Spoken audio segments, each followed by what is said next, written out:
Breaking down barriers in cyberspace, the European Union proposes new e-commerce rules that are more consumer-friendly and aimed at revving up the EU's digital single market.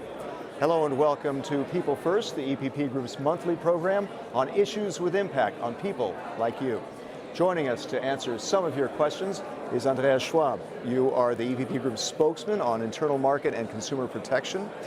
And right off the top, let's ask you, all of this hullabaloo going around us is part of this Brexit turmoil. How will a UK exit from the European Union impact this digital single market? And what are they going to be missing out on, too? I think we have to clearly say that the digital single market will be built then without the Brits. It will be a pity because they could be quite useful for it.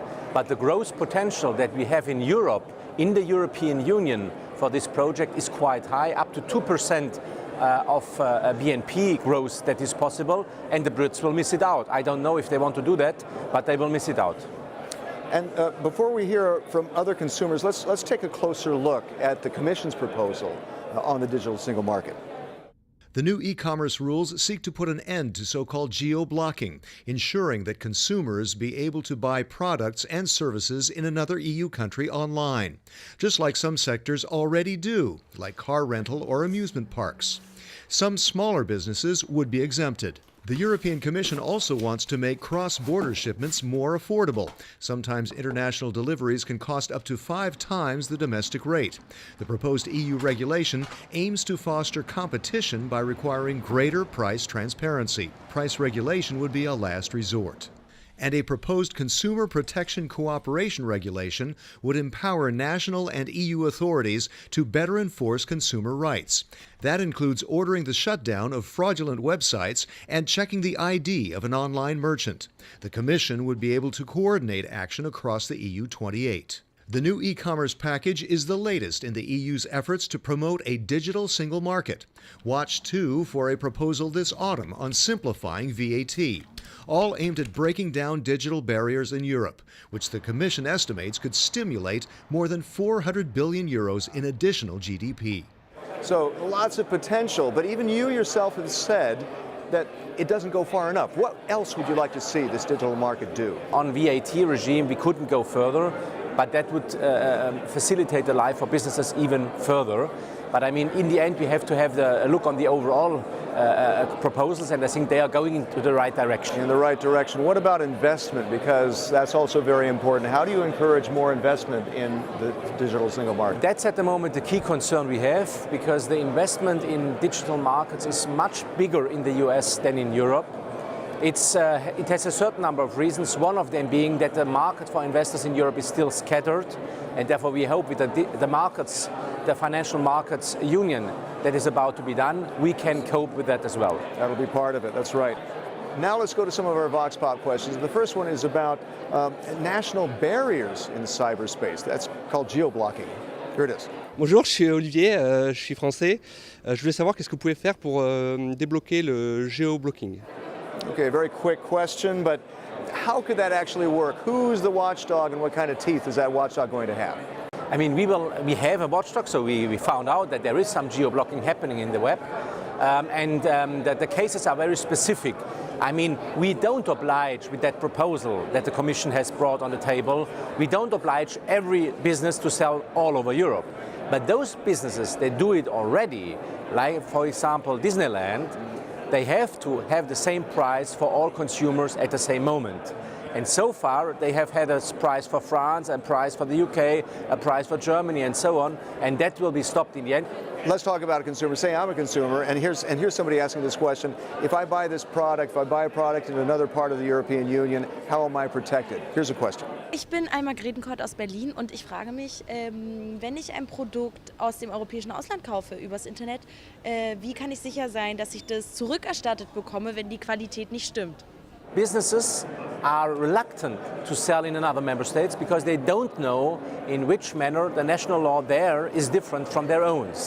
And as they have no big legal affairs units, they are reluctant. And that's something that we want to break down. We want especially small and medium-sized businesses to take use of the whole internal market, of this digital single market. And therefore we want to have union rules, harmonized rules that are applied all over the 500 million territory in the European Union, and that could steam up businesses in the digital world. Okay, and I think another consumer question, typical consumer question is, what about privacy? What about hacking? When they buy something online, a lot of people are still suspicious about what's going to happen with their credit card information. How do you protect them through this digital single market?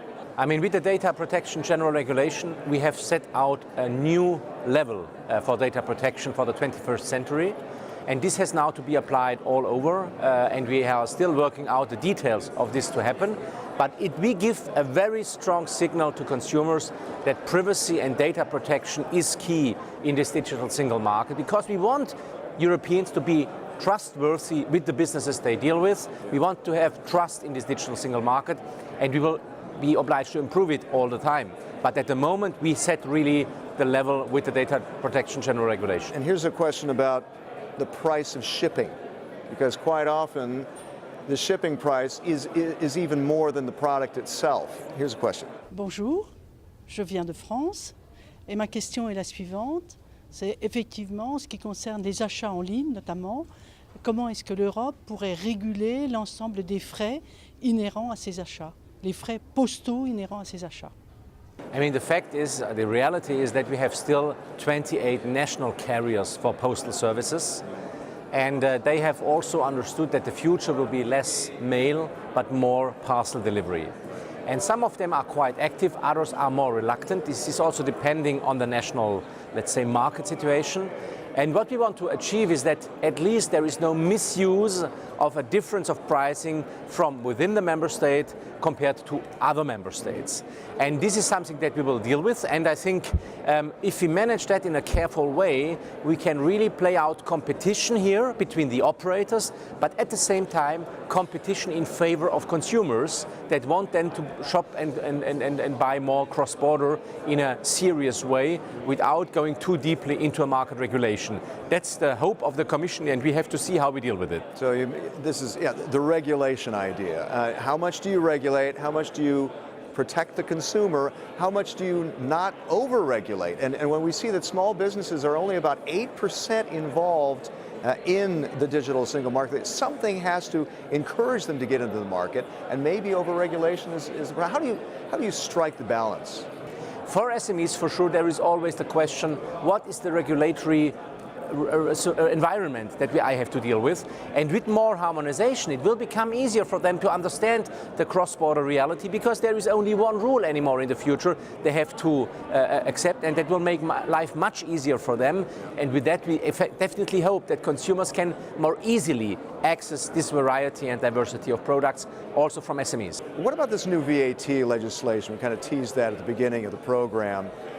What could we see, what should we see in this VAT proposal later this year? Yeah, I mean, we hope that we get a real VAT proposal that makes life much easier for small businesses, so that you pay VAT only once.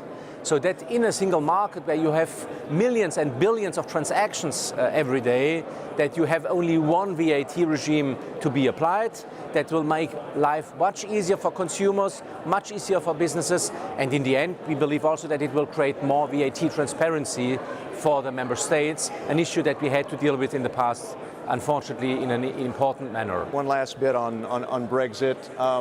How hopeful are you that this could actually show the other EU 27 that it is worth staying in the EU with a digital single market?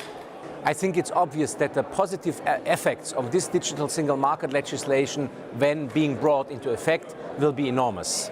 But it will touch every citizen in the European Union, and therefore it's very difficult now to argue that this is the point that makes the change. I think it will be much easier to show to our Brits that at the moment have decided to leave the European Union, that they will miss all these positive developments out, and also their businesses, and they are likely to come over to Europe because they want to participate, and that will bring even deeper into problems the British economy, which is something that we don't want. It's their choice. We will wait what they do. A lot of unknown ahead.